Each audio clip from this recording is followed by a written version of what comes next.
I just have maybe one or two more questions. I know we talked about, meeting the energy standards. Yes. How does this affect your goal to your clean energy goals that you plan to meet by, I think it was 2030, the benchmark?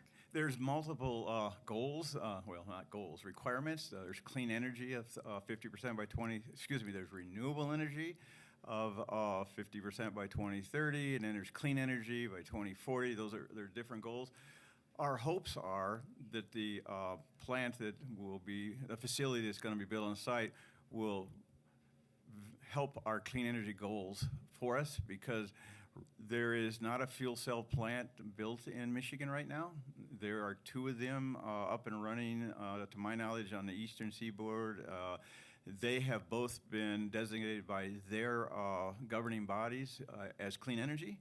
So our intent is to get this plant, try to move the needle to get this considered clean energy. That's 16 megawatts. That'd go a long way towards our clean energy goals. So that's I'm not going to say it's an uphill lift, but since there's no plant built in Michigan, it doesn't have a designation.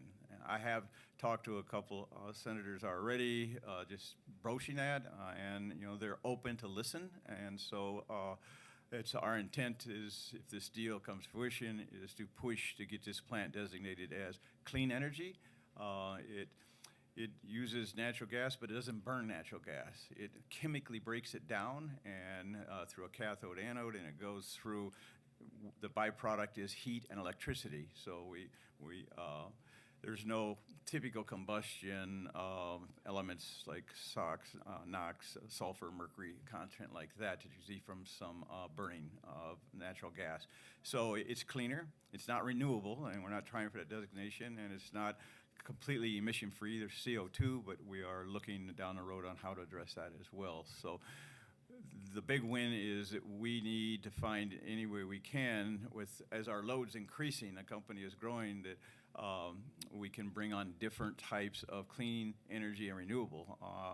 It's getting very, very hard to site renewable. Our last two major projects have been shut down by local jurisdiction deciding they don't want renewables in their townships, and that's typically where you have to build the large arrays. So it's an uphill battle. This could be a step in the right direction for clean energy.